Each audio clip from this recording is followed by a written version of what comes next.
What is up, fellow bench warmers? This is your daily Fantasy Quickie.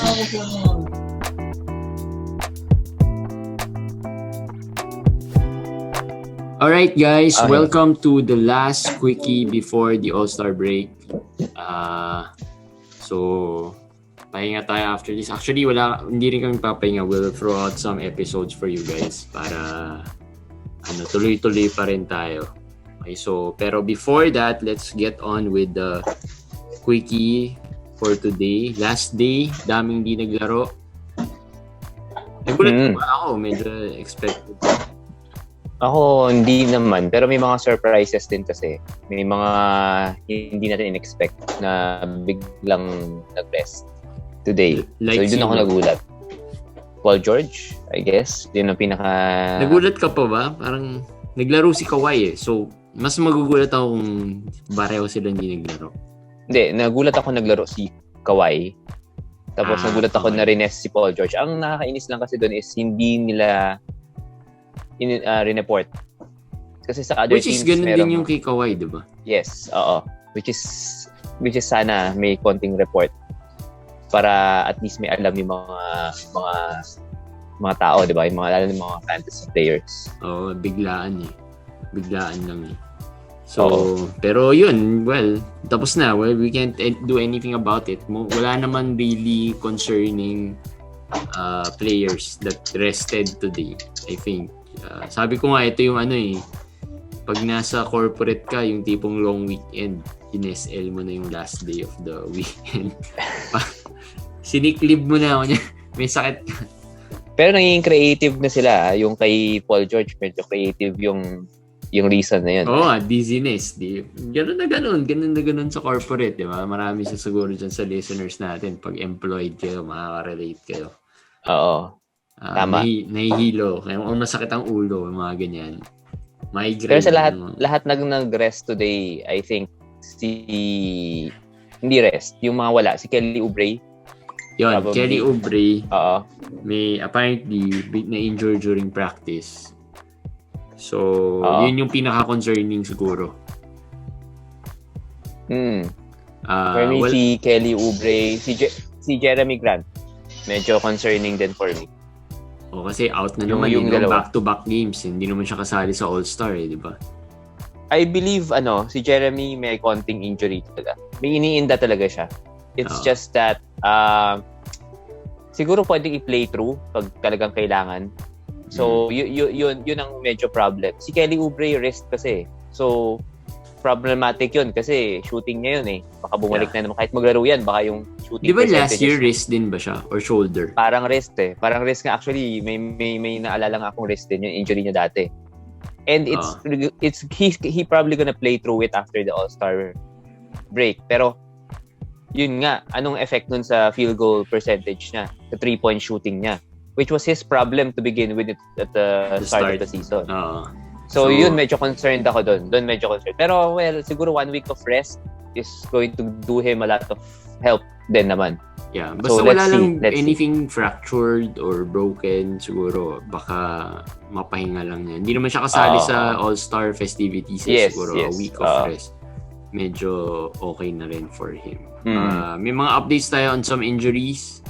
CJ McCollum, cleared for practice na, diba?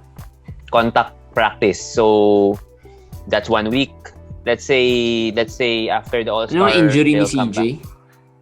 Yung foot. Yung sprained foot niya, di ba? Broken foot. So, usually dyan 1 week eh. So, if March 15 pa rin yung feeling kong mas magandang target. Pero ang maganda nga, as I said, is that week 12 lang yun. So, March 15. Start lang ng week 12 yun. Yeah. So, let's say they practice after the All-Star game, which is this weekend. So, tamang-tama, di ba? Week 12, you can use him already. So, that's very good news for CJ McCollum.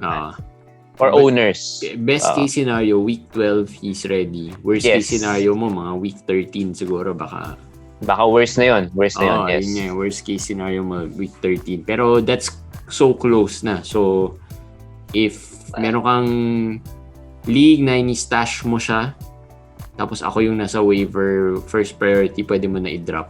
Kasi para ikaw na kumuha.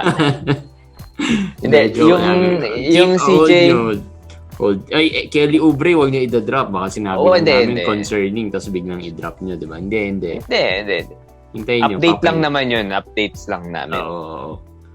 You were saying? Hindi, si CJ, worst case is hindi mag-respond yung foot. Magkaroon ng setback. Diba?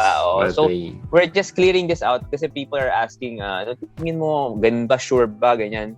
Walang certainties lahat yan. So, let's say magka-practice siya, more or less naman dapat he can come back in a week. Pero if there's a setback, yun na magiging problem. Which is possible naman kasi it's surgery, diba?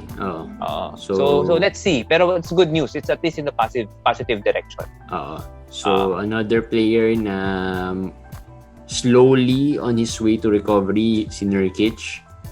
Ito, very interesting to for me kasi si Nurkic, before he got injured, was medyo up-down pa rin yung laro niya. It wasn't really as good, diba? So, parang ngayon, he's coming back. So, hopefully, I'm hoping na medyo gumanda yung laro niya. Pero, syempre, galing sa injury, diba? It could also be worse. Especially na si Kanter is very reliable for the Trailblazers. Yun nga. So, si Nurkic naman, ang update was evaluate after a week. Yeah. Pero Nurkic has already been doing in-court activities actually. Pero hindi lang siya nakaka-practice. Mm-hmm. So ito, ang dito is, anong mangyayari? I think then Nurkic is gonna come back in this month. No, this month. So, I think he's gonna come back after CJ McCollum. Si Kanter, na bring up mo. Anong mangyayari kay Kanter? Si Gary Trent kasi medyo sure na tayo mawawala yan. I guess alam na naman ng mga owners niya yan. Si Kanter ito question ko kay Gary Trent. Ito question ko. Di si Gary Trent, medyo mainit siya di ba? While McCollum is out. Sinong backup niya? Melo? Si Gary Trent mismo? Backup ni Gary Trent. Baka si Rodney Hood. Rodney Hood. Or Fernie Siphon. So what are the chances that si Gary Trent becomes like the Norm Powell of Portland? Hindi sa magstay siya in the starting lineup pero he can still magic be potion? No, he can still be a relevant player off the bench. What are the chances mangyari yun? If CJ McCollum comes back healthy, okay? Kahit hindi yung CJ McCollum ng first half ng season na ganun kainit. Basta yung normal CJ McCollum, none, in my opinion. I mean, not Norman Powell. Yung Norman Powell levels? Hindi yung ngayon Pero kasi si Norman Powell, we've seen last year na kahit na off the bench siya, he can still produce. Diba? And I think ngayon, even if healthy si Toronto, he can still produce. Maybe not yung katulad ngayon kasi sobrang init ni Norman Powell ngayon Pero baka may value pa rin dyan si Norman Powell. Ito kasi parang similar situation pero mas malaki yung ibabagsak na value ni Gary Trent. Pero not similar players kasi. For me, they look similar pero Norman Powell kasi is una-una is a veteran. Pangalawa, he has the steals. Other statistics. Pangatlo is more of not just a 3-point shooter. Norman Powell is a real scorer. Okay. Gary Trent is good, but Gary Trent is really more known to be a shooter. I mean, 3-point shooter. If you're asking me ano yung possibility, I maliit. Na maging fantasy relevant. Maybe not as good as Norm Powell, pero for certain games, possible yun. Pero if you're asking me yung sustained na parang will keep him in the roster sustained week per week na may value, maliit for me. Okay. Unless you're in a 16-team league. Okay. Yun for me, I'll keep him there pa rin even with CJ McCollum comes back. So ngayon, parang wag niyong i-drop agad kasi CJ McCollum pwedeng mag-rest yan, pwedeng may setback, pwedeng back-to-backs. So yun. Kung may mga ganong situations, I guess pwede siya sa 14. Pero kung 12-team league, feeling ko malabo.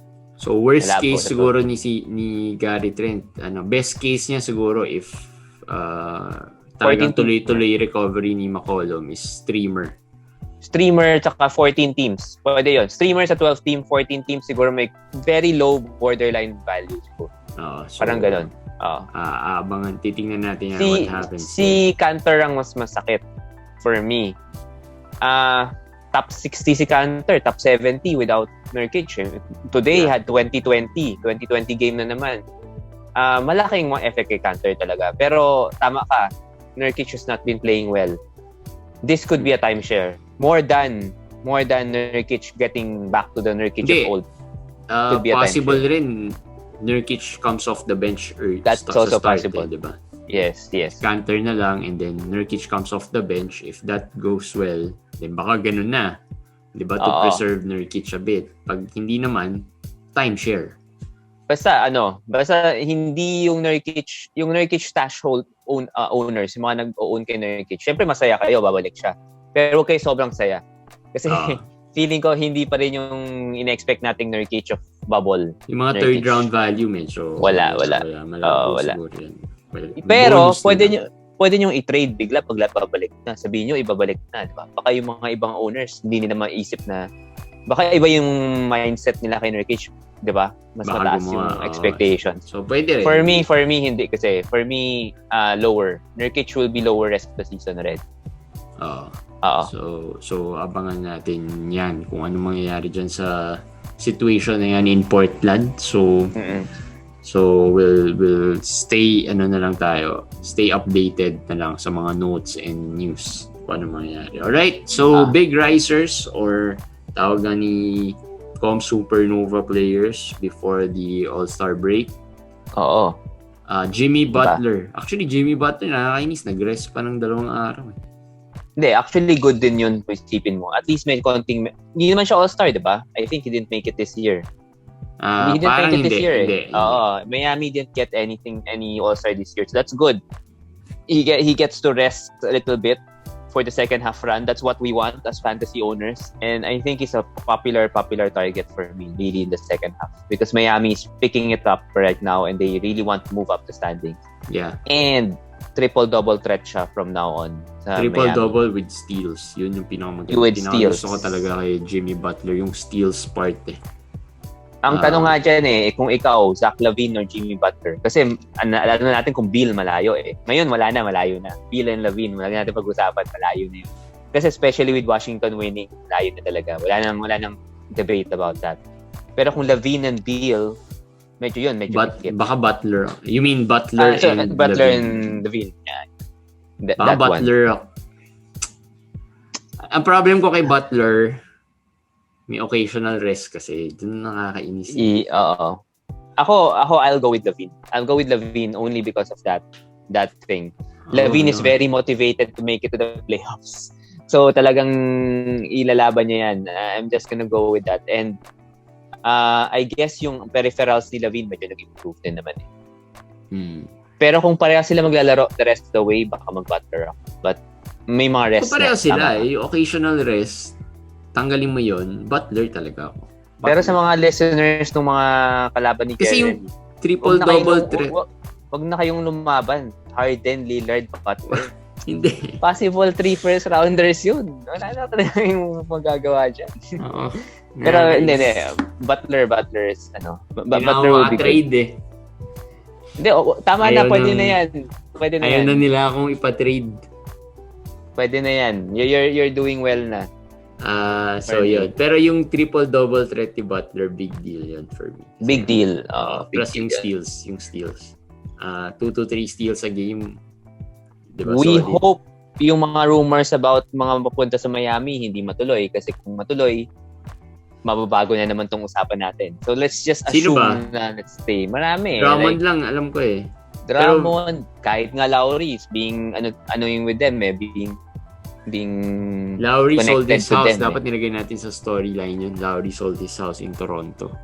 Hindi, kasi baka chismis Masyadong machismis. Wala namang factual baka basis naman sinabi lang diba? Sold his house pero hindi binalita, bumili pala ng bago. Oo nga Kaya nga sasabi ko, pinost ko lang pero hindi ko naman masasabi. Saka minsan, these players have multiple homes in one city diba? Kunyari Toronto, meron naman siyang isa pang bahay, hindi na niya kailangan to, benta ko na, diba?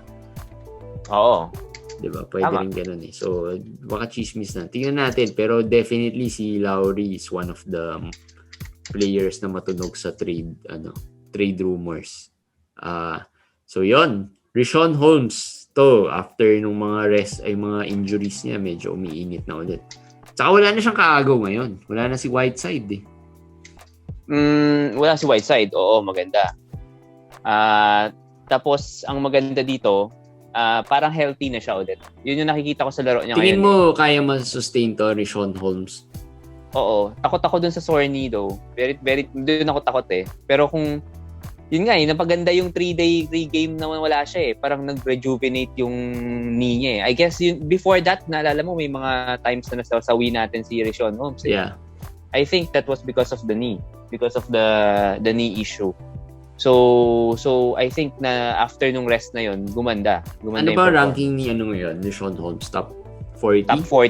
Top 40. I think kayang-kaya yung 40. Kayang-kaya niya magano kasi wala namang Whiteside, si Jellica. Wala rin namang bench player na pwedeng pumalit sa kanya. Diba? Wala ring masyadong bench player na pwedeng papalit sa kanya. Saka wala ring even if nag-tank si Sacramento, parang wala rin wala ring young players. Bagley. Yun lang, possible. Pero naglalaro na naman si Bagley. Oo. I mean, wala naman ng difference eh. I don't think i-stretch pa nila na gagamit mga 40 minutes, diba? Medyo pero si Jellica, pag na-trade yan, ang palagay ko young player ang makukuha ng Kings eh. So medyo tingnan natin doon kung sino ang babalik. Pero even with that player, whoever it is, I think Holmes is safe. And kitang-kita mo na fantasy yung mga experts ko na want him kasi isa lang ang Holmes ko sa mga teams ko pero every day may offer akong bago for Sean Holmes. Kasi ganun siya ka-valued sa field goal, sa low turnover, sa blocks, sa steals. Yung steals and blocks, diba? So, yun, Sean Holmes. Another player na medyo speaking of since nandun na rin tayo sa Sacramento, De'Aaron Fox is also one of the big risers. If you own, napag-usapan na natin si Fox pero I'll just add this thing. If you own Fox, ang kailangan nyo tingnan is not I have to sell him now or I have to buy or whatever. You look at your your team's free throws. Kung ilan yung average mo per week. Let's say your average is 75% per week or 74 or 76. Don't trade De'Aaron Fox because he's more valuable to you. But if your free throw is 81, 82, 83%, medyo borderline yun eh. Hindi ka sure mananalo week per week pero minsan mananalo ka sa free throw in some weeks. Pag tinanggal mo si Fox sa team mo and get a point guard who can shoot better free throws, magiging 88, 89, 86% yan eh. And then you'll have a bigger chance of winning your free throws. And then, yung player na makukuha mo malamang at this point, since mataas ang value ni Fox, would be someone who can help in other categories din. So, yun ang kailangan mong tingnan. Very rare naman sa point guards, very rare naman na may specialist sa point guards eh. Usually if you're gonna get another guard, that multiple stats ang pwede nilang ibigay sa'yo. Yes. Ako, I would rather have him, kunwari, you want to improve your free throw, maybe Lowry, maybe Donovan Mitchell, maybe. Yung mga ganun eh. It's just that. The free throws are the only one really holding him back. Yung turnovers kasi, yes, it's bad. But I guess if you want a point guard, naman ganun. Yeah, top-end point guards ganun ang turnovers eh. Well, merong iilan, mga elite level point guards ang medyo yung mga Chris Paul lang, mga ganyan, yung mga medyo low turnovers. Very few lang, very konti lang, hindi marami pagdating sa point guards. So yun na yung suggestion ko sa kanila about De'Aaron Fox. Pero ito, another point guard, Ja Morant. Who would you rather have, Fox or Morant? Moving forward. Depends on the build eh. Pag yun nga, if I'm punting, I would have Fox. Pero kung hindi, Morant would be my choice because I think lang he's starting to really get going already and kailangan na talaga ng Memphis manalo. I'm not sure how Jaren Jackson right Jr. now, can I say na they're pretty much on the same level? Or lamang Fox si Fox? and Morant? Right now, they're pretty much in the same level, I think. Sinong lamang? Ikaw, sino mas gusto mo dun sa dalawa?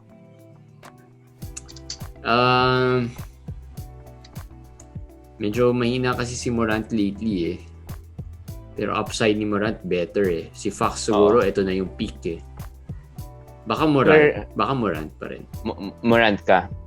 Kasi si Morant is outside 100 na yun. Yeah. Pero outside 100. I'm not picking him for that. Yung current rank niya. Kasi nga, you're picking him for the upside. I'm picking him for the upside kasi when he started, 'di ba, he was really good, 'di ba? Top 40, top 30, 'di ba? Nung nagsimula siya. So, naisip ko, if he gets it going, baka umabot siya close to that top 50, ganyan, top 60, pwede. Yun lang yung hope ko. Si Fox kasi ngayon, top 70, top 80? Wala. Nasa top 90 si Fox. Nasa 90 pa nga siya eh. So, pero, that's the free throws eh. 66% nga, kasi free throw niya eh. So, medyo mababa yun eh. Kaya nga sabi ko, rest of the season, I think both of these point guards will be good. Counting stats-wise at triple-double, 30-plus points, ganyan, both of these point guards will be good. Ngayon, it depends na lang sa team nyo, ano yung build ng team. What do you want more? Si Morant, I feel nung sprain ankle niya, tama, di ba? This season niya, yung sprain ankle niya, it took a while for him to recover. He played through it. Said, di ba, parang he came back a little too early. Yes. Kaya I am predicting a big surge in the second half for Morant. So, JJJ, baka hindi naman totally maka-affect sa kanya. In my opinion lang. Hindi ko alam. Ayoko na magsalita. Grabe na 2 months na eh. The next time na binanggit natin si JJJ, dapat yung news na babalik na siya. Kung hindi yun, huwag na natin siyang banggitin. January 25, di ba, yung unang rumored na babalik. 2 buwan na, wala pa rin. 2 months na. 2 months halos, na. Di ba? Tinanong ako ngayon, Sir, anong tingin mo kay JJJ? Meron. Babalik na ba? Pick up, di ba? Oo, sabi ko, kung pick up, talagang pick up. Pero sabi niya, magagaranti ba na babalik siya? Sabi ko, hindi. Pero kung hindi pa rin siya bumalik ng March 15, ng week 12, ayoko na. Bahala na siya. Kahit bumalik siya, bahala na siya sa buhay niya. Wala na akong pakialam sa kanya. It's been too long. It's just weird been too long. No news talaga eh. If he's, di ba sabi, practicing na, pero biglang nawala eh. Parang, ano na nangyari? There is cautious. There's cautious, but this is too cautious naman nata. I mean, it's too long. Anyway, si JJJ, wala, hintayin nyo na lang yan. Update na lang natin kung talagang babalik na, yung sure na babalik na. Update na. Michael Porter Jr., another player na medyo high kami about for the past few weeks, even nung low point niya na parang feeling namin he will still be a stud, no? And slowly medyo nakukuha na niya yung rhythm niya. And siguro na-move na kasi siya sa starting eh, 'di ba? Plus all the injuries ng Denver. Actually, itong naging maganda. Although sinabi ko sa quickie ko na I'm not afraid of Millsap coming back because I feel na kaya niya ma-sustain yung marami itong mga upside makukuha si Porter. Pero it doesn't mean na Millsap's absence did not help Porter because MPJ became a starting power forward. And his rebounding numbers, if you can see, is in double digits. Kahit na he was shooting terribly in some games, naka 10 rebounds, naka 9 rebounds. So malaking effect yun sa ranking niya, sa value niya. Kasi at least sure ball ka dun sa rebounds eh, di ba? Eh may steal yan eh, may threes yan eh. Kahit he's shooting terribly eh. So yun ang nagiging parang, kumbaga parang kutsyon. He could have that thing na hindi mawawala, the rebounding. Yeah. And Millsap can affect him, but I think the worst is over. Worst 50 or 60. Sana. So yun, Michael Porter Jr., kung naka-buy low kayo din, congratulations sa'yo. And lastly, sa Big Risers, Demar Derozan. Ito very low-key lang Demar. I mean, nawala rin kasi siya, but very low-key player. Si Demar, oo. Even in sa drafts, very low-key talaga Demar. Hopefully, he doesn't get traded. Yun na lang. That's the only concern I have with Demar Derozan. Madaming rumors no? May rumors. LaMarcus and Demar are rumored na baka ma-trade. And they're expiring contracts as far as I know. The both of them are expiring contracts. So, San Antonio might want to cash in kasi they're not even sure if they want Demar long-term diba? So, some other contenders, although San Antonio, I don't think Popovich expected that they'll be number 5 in the West. So, di ba? Parang yan yung OKC situation. Hindi naman siguro did not expect. Pero mataas. I mean, pwedeng mag-play no one siguro expected. Diba? They'll be 5.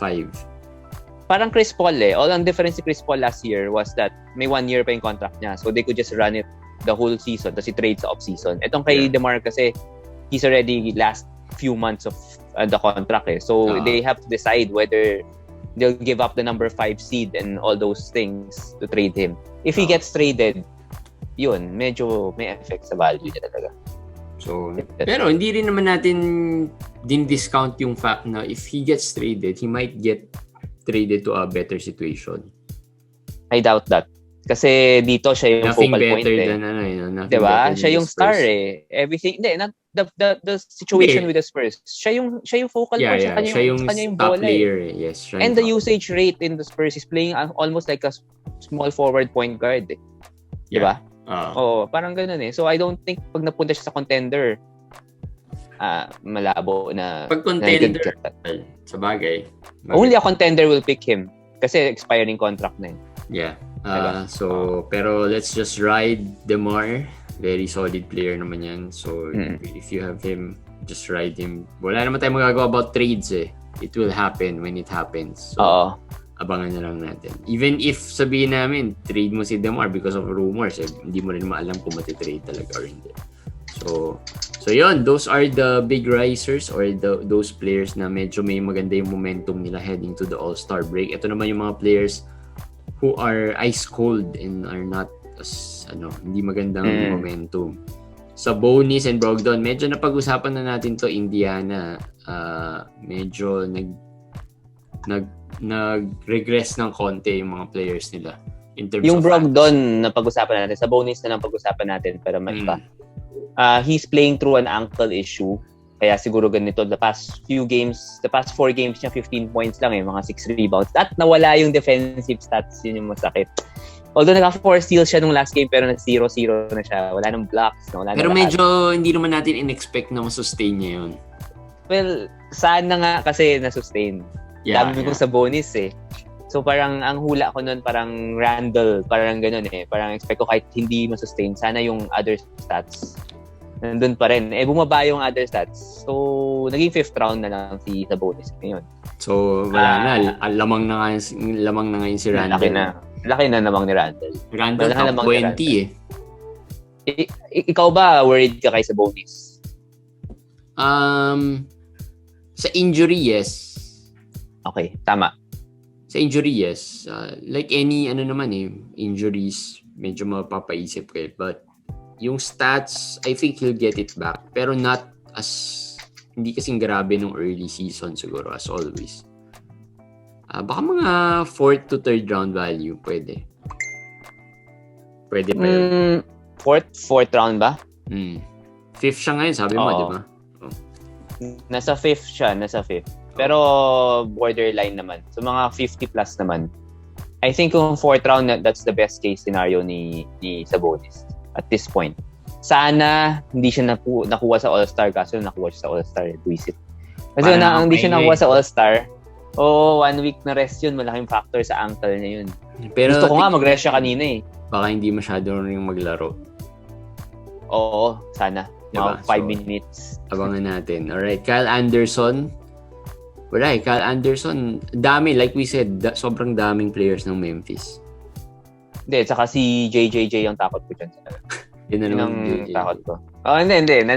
It's lurking there. He's just there. Yeah. Kyle Anderson, what happens after the break is something to watch carefully. Pero guys, if there's a time to trade him, I don't care kung pumutok yan second half of the season. Now is the time to trade him talaga.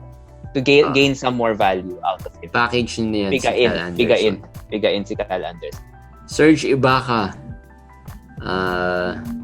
Ito, centers are very hard to find Pero Serge Ibaka ba or Zubac, tingin mo? Mas mataas nga si Zubac actually. Kay Serge Ibaka. Kaya ako nga natanong Diba? Pero name value, Ibaka Ang hirap kasi starter si Ibaka Ang hirap kumuha ng someone. Ako, I own Zubac in one league Pero masagawa rin si Zubac minsan May mga games na he's been terrible, di ba? Yun ang problem pero, with Zubac Ang pinakamaganda naman kay Zubac, you got him way lower than Ibaka. Pero alam mo, to be honest, right now, huwag mo na isipin where you got them. Ang important right now is who's gumagawa producing na lang. Kaya nga, so ngayon, who do you think is the better I'll go with Zubac. Right now, for the meantime, I'll go with Zubac. Ibaka, I feel will get rest going forward also. Yun, isa pa yun. I have a good feeling na mararest din tong si Ibaka. So, I'll go with Zubac na lang. Okay, so tingnan natin kung what happens there. Again, Clippers are not really doesn't have the best schedule sa second half, so maybe both players are not really worth the hold. Or kailangan i-try nyo na i-shop around both players. Alright, Andrew Wiggins. Last of our ice cold list. Wala. Ano na talaga eh. Lumamig na eh. Today ba gumawa? Yun na nga eh. Kaya ako nga linagay dyan eh. Walang Steph, walang Dre, walang Oubre, wala lahat. Kaya nga. Tapos nagbigay ng 16 points na 1 rebound, 2 assists. Na 30 plus minutes. Pero they were, Phoenix. Pero you would expect naman na he'll take charge, di ba? Kahit paano naman, siguro, bigyan mo naman ng more. But yun na, he's Inisip shooting ko kung ganun ba talaga si Wiggins eh. He's not known yun nga, to be yun ang tanong ko sa'yo, Jeremy. Player. Sinong Wiggins ba talaga totoo? Yung start ng season, 1 steal, 1 block, 1 3.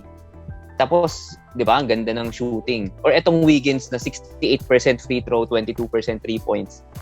Na loss na naman. Sino ba ang totoong Wiggins sa tingin mo going Baka forward? Wag naman. Baka ito. Anong wag naman? Eh?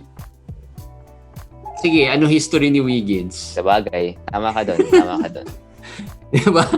There's a reason kung bakit medyo annoying siya in fantasy play. Kasi nga, he is not as good as, you would want him to be, or hindi siya as good as his potential. Oo. So, and ever since gano'n na. So what do we expect, diba? Unless you can prove to me na kaya mo talaga masustain. Again, yung early season could be a result of teams adjusting, teams are not yet familiar with offensive schemes, yung mga ganyan, diba? Now that the defenses are set. Ako, ganun ko tinitingnan eh. If you look back, yun yung reason. Kaya, diba, sinasabi ko medyo skewed yung mga stats nung first early part kasi nga defenses ng teams, di naman nila alam paano gagawa. Hindi ko naisip yun. Pero naisip ko kasi parang internal improvement niya with the culture of Golden State, the development of the coaches there. Parang it helped him improve his shooting and then gave him a role kasi siya yung defensive stopper nila eh. So the blocks, I was expecting the blocks to continue. That's the one that kind of pero again, pwede ka namang defensive stopper without getting the stats. Yes. But I was hoping na yun nga the blocks would stay.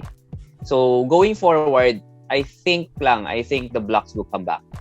But the shooting will not. Sana. Hopefully a glimpse of the early season Wiggins ang makuha natin, diba? So yun, those are the ice cold players, pero ayan, ito na yung perfect time to, maybe shop around these players na medyo baka makalimutan nila these players were ice cold. Kasi kahit pa paano may name value tong mga to. Wiggins. So parang kaya... Then saka you have to look at trends kasi. We don't have to look at the last game lang. You have to look at trends, how it's going.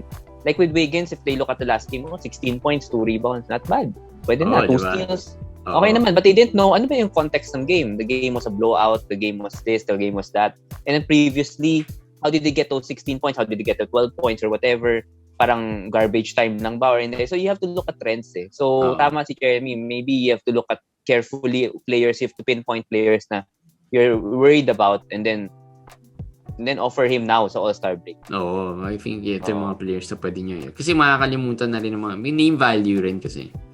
May name value. Ibaka, and my tip Wiggins. then is always keep a roster spot open. Huwag niyo ubusin yung roster spot. Yung yung moves. This All-Star week 11, week 12, week 13. Naubos ko yung moves ko dun sa isang league. Wag niyong ubusin kasi pwedeng sa All-Star break biglang may trade. Wala kang moves. Okay, wala. Masakit 'yon. Yun ang sinasabi ko. Naubos ko kasi pinick up ko si Larry Nance yung mga injured na Ande, yun, okay lang. I guess you made your move already. You already made your move. Pero kung wala, like let's say, alangan ka pa, just keep moves there para meron kang buffer. Kumbaga, you can move fast. Ayan, sige. Yeah. Pero throughout this All-Star weekend, we'll try to get more into details kung ano yung mga pwede nang gawin, di ba?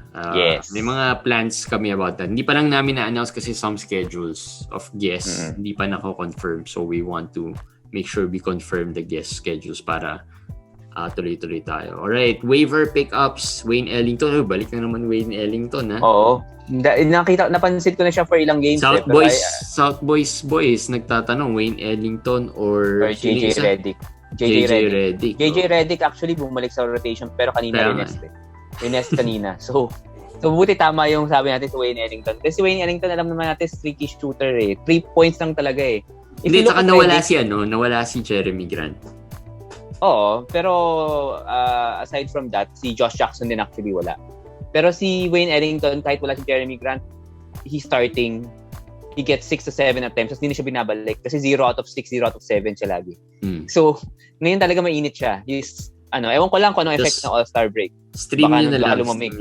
Abang-abang nyo na lang. Tingnan nyo na lang. Kasi alam naman natin, he can't sustain it throughout the season. So, most likely madadrop mo ulit yan. Pero while he's hot, at least hawak mo siya. Okay na rin yun, makakontribute yun. Another player na bumalik, Elfrid Payton, biglaan bumalik. Nagulat rin ako, pero buti na pick up ko ulit. Ayun, good. Maganda yun. At least pero dinrop ko si Vanderbilt. Okay lang yun. Payton, Derrick Rose, dapat hindi na babalik na yan from COVID protocol kasi nakauwi na siya eh. So, I guess negative na yung test niya. That's the update I have for you guys. Negative na yun. Pero, I think yung role ni Payton as starter, mukhang baka siya pa rin. Yun ang tingin ko. So, we could be serviceable. Low end. Sana. Kasi pining up ulit. Dinrop ko si Saddiq Bey for Elfrid Payton. Tama ba yun? Saddiq Bey for Elfrid Payton? Hindi. Saddiq Bey pa rin. Saddiq Bey pa rin. Di ba sabi naman natin wala akong madrop na iba eh. Hindi, but you don't have to... Sobrang init hinabol ko kasi yung other stat set ni Elfrid Payton eh. Yung mga assist. Well, if yun ang need mo, okay lang yun. Then don't think about it anymore. Kasi stats naman ang kailangan mo eh. It doesn't matter kung 20 points sa Saddiq Bey. Hindi ko alam kung... Hindi, kasi players ko rin nun pala. Sina Booker, Beal, so naisip ko baka useless na to si Saddiq Bey. Pwede. Tama naman. Dinrop ko na. So, yan. Wala na akong mapili. Siya na yung namatahan ko. Alright. Lastly, Trey Lyles ng Spurs. Stream. Ano lang yan? Short-term stream. Sa Deep League lang yan. Deep League. Kasi, Deep Leagues. Keldon, feeling ko Keldon. Keldon, medyo struggling, ha? Pero galing COVID naman. Pero I feel he's gonna get his starting job back. Pero I have to tell you guys na ito yung nangyayari. You guys decide kung tingin nyo Trey Lyles will be the starter going forward over Keldon, or you think like me na babalik si Keldon. So kayong mag-decide. Pero ako, si Lyles sa Deep League, whether Keldon gets his job back, feeling ko enough na siya for rotation spot sa San Antonio. He did enough. So pwede na siyang i-add siguro sa mga very deep. Tapos siguro, medyo 16. Connected din to on the rumors of Demar being traded. Pag na-trade yan si Demar, pwede rin. Yun for a player like either Trey Lyles or Keldon Johnson. Keldon Johnson, yes. So I think yan, something to monitor and see what happens there. Alright, trade analysis of the day. Wala tayo yesterday, so gawin natin quickly ngayon. Trae Young and Brandon Ingram for Kyrie and Durant.